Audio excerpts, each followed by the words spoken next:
What is up, PokePeeps and masters of this Rusty PokeRuss here, and we are back for another Dragon Ball Super CCG video and another Deck Tech.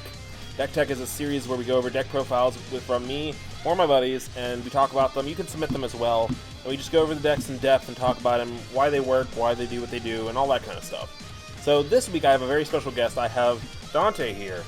He went to the regionals for Bandai over the past weekend, and I think he did pretty well. What do you say? I got 16th in Swiss and then got top 8. Cool. Cool. Okay, so we're going to go over his deck profile, and I'm going to let him take it away. This weekend I decided to play good old Shenron Dragon Ball. First front of the leader, you tap it, and you can go search your life or your deck for 2 Dragon Balls and add them to your hand. When you get all 7, you awaken into Big Boy. His first effect is draw. The second effect is you can play a desire of his color and bring something back from the graveyard. That's what the desire does. Sorry. His third effect is you give something triple. Which can be pretty nutty, especially with the cards you chose. Yeah, the cards I chose to put in this deck. First, let's start with 6 regular Dragon Balls. And just 6 regular. You need them. And 1-star ball. The reason why I chose the 1-star ball is because people who mulligan for cards after drawing 6 make them discard 1. Probably, especially if you go first, that's super huge. Yeah. And you discard a card I'll show you later. Play 1 Dragon Radar because it gets you back to your desires and Dragon Balls. Draw 2. Any particular reason why you only ran 1? That's all I had. Well, it's all I had space for. Okay. I have the negate package, the don't touch me. I didn't reverse, as you see most decks they play 4 Whis and 2 Power Bursts. I play 4 Power Whis because I like the sparking aspect of it and you take life. For those decks that don't want to hit you till like 4th turn, play the Master. Victor's deck. 4 Senzu Beans. Most decks last weekend were only playing 3, don't know why. But I like playing 4 because, you know, early rush decks like to hit you, you play Senzu Bean. They can't hit you anymore. Pretty much. 4 objections is pretty standard. You want to mana ramp yourself to that sweet 7 mana. Also, you'll see why. Just gonna interrupt here, I think Objection might be one of my new favorites out of the Anniversary box. That is an absolutely beautiful card, but he needs a couple hollows though. Yeah. Then instead of 3, I play 4 Will Pieces because it brings stuff back from the graveyard. And I like playing from my graveyard because playing from the graveyard is awesome. It's like having an extra hand. As if your life is an extra hand enough. Now your graveyard is your hand too. Beautiful. I played 2 Goku Strive to be the best because Kick 2 was a big thing. And Is that a meta call you called correctly? Well, seems Kid Goku won the tournament. Think so. I'm sad. And I'll tell you why later. I played 4 Sparking Negates. Because they're sparking and you get the 5 discard real quick, plus 10,000 draw. Okay, so rush decks, you want to combo quickly, draw quickly. I played the standard fusion package, but I played Vanilla Goku and All-Class Vegeta. All-Class Vegeta is a really good blue card. Comes You in can play. say it's an alternate win condition. It is alternate win. Comes in, play, you tap a card, draw a card. If you have 5 or more mana, you take 2 life, pop a card on their field, and you get triple strike.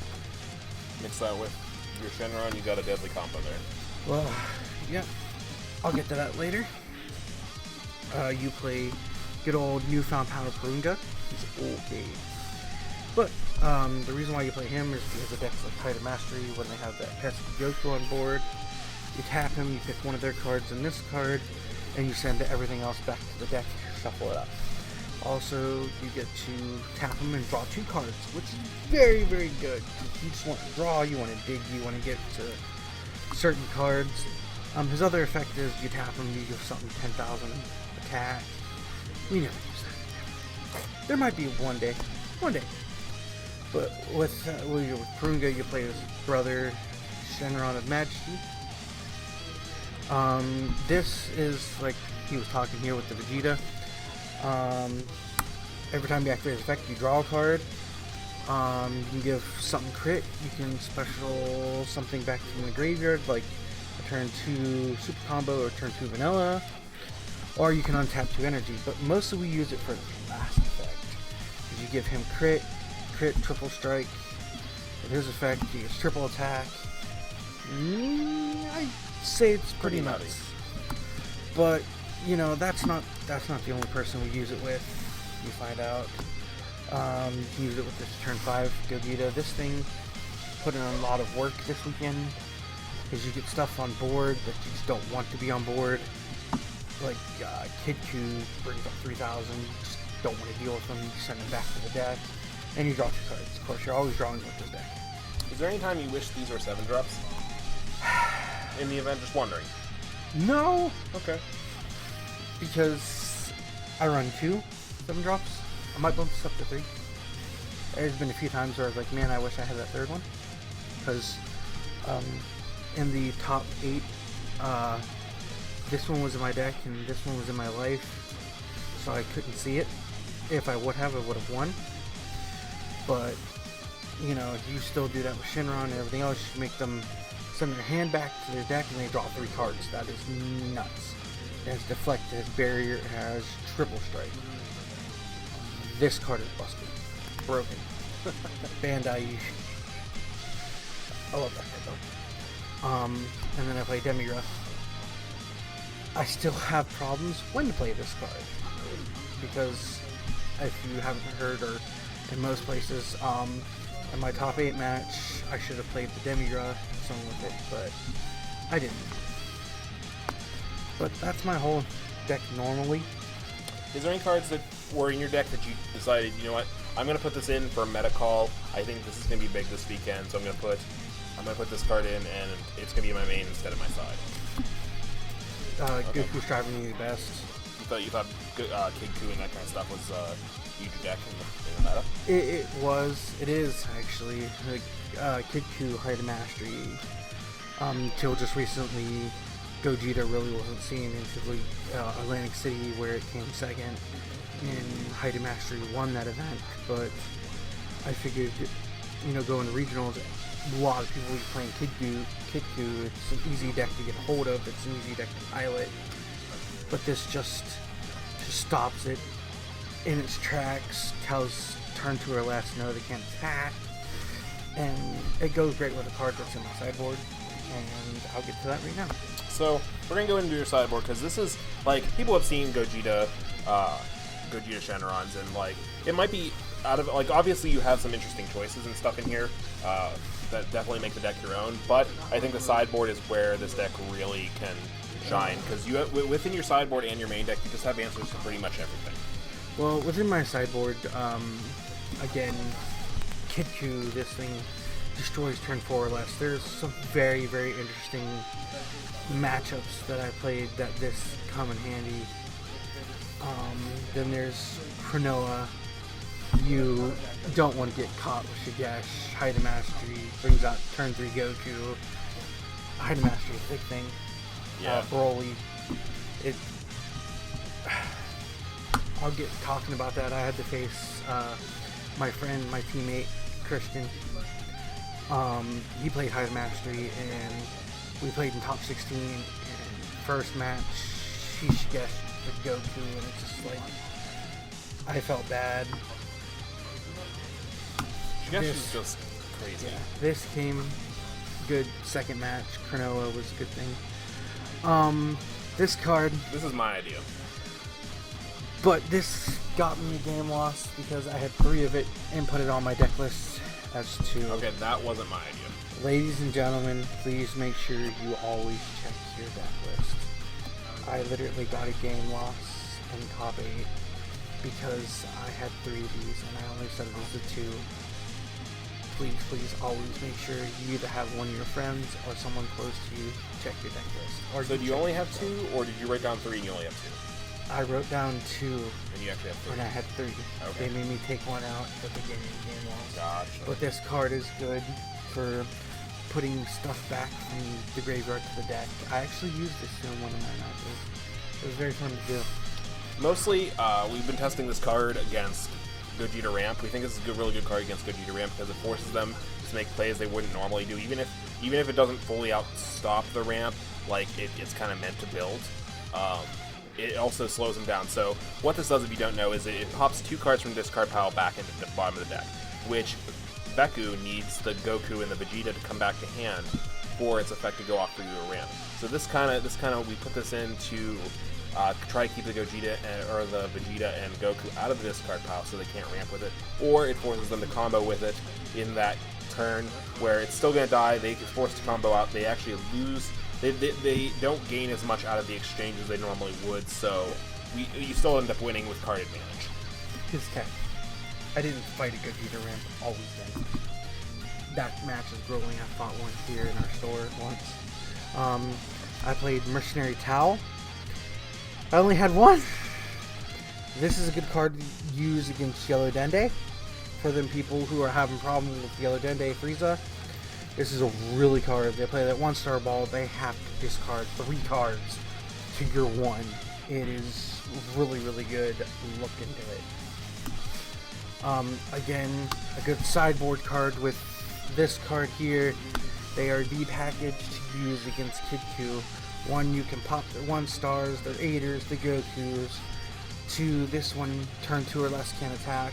So the only thing that I have left in their deck to attack is their 3 or above. And they don't run very much more than that. I play 3 Harus. Was it as good as Mercenary Tower? Would you put Mercenary Tower over? What's I your would thoughts have. on Haru versus Mercenary Tower? I would have done a 2-2 Okay. because Mercenary Tower is good.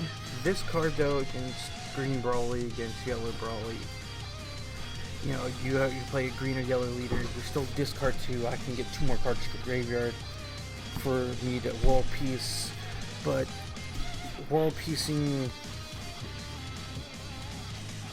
this out, like paying forward to world piece this, you get forward, standing up again, you lose nothing unless they cold bloodlusted, which I Kind didn't. of sucks. I didn't get cold bloodlusted all weekend with that, thank God. But if they do, you are sad. But I did, so it's fun. And the one card I had in the deck, I figured I would play some Oob, some World Martial Arts deck, something. And I did. I played an Oob deck in Swiss rounds. And I popped this off, and I took his Goku and Oob to do this, and he's like, what's this? And I'm like, it's a double breaker, 20k. He goes, oh goodness. Then I play the 5-drop Gogeta after that, and there's nothing you could have done. And It's absolutely not. Yeah, I would love this card. I'm glad we thought of it for sideboard.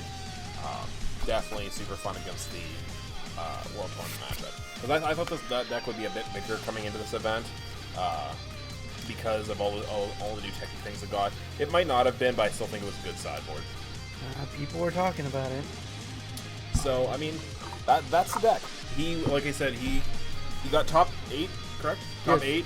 8 got top 15 in Swiss, and then got top 8 in the entire event. Pretty amazing deck. A lot of interesting choices and a lot of great choices. Is there anybody you'd like to thank? One, like to thank my wife. She supports my game. She buys me all the stuff. I'd also like to thank Russ here. He's my playtesting buddy. He supports me. He pings my ideas. His ideas. We just talk. I'd like to shout out to Christian, the owner of Bottom Dollar. Come check us out here. We play games. We like to play games. He was my top 16 opponent, and your traveling buddy. Yeah, and my teammate, my traveling buddy. It was cool. We got to fight, and for some odd reason, he can't beat me. He finally beat me 1 game out of 3. We went 2. I beat him 2-1, but you know, it was sad. I would have liked to see him in the finals, but what can you do? Like I said, also Bottom Dollar. It's my home. It's my card shop. It's where I play. Come check us out. But that's going to be it for today's deck tech. If you have any questions, leave them in the comment section down below. Me or Dante will get a chance to take a look at those and answer them to the best of our abilities. If you want to subscribe for more deck techs coming to the channel, I will have another deck profile coming up soon from another top 16 player, so keep an eye out for that. We also have Dragon Ball Dokkan Battle videos on the channel too, as well as Yu-Gi-Oh! Speed Dueling and Pokemon as well. So check it. If any of those tickle your fancy, make sure to check them out on the channel. Hit that like and subscribe button, and we'll see you guys in the next video. Vegeta's better. Yeah, okay. Where's that Trunks? Where's that Trunks? Trunks is better. Gotta pull out the hollow one. Trunks is better. Comment down. Peace. Say's better. Bye. Jesus.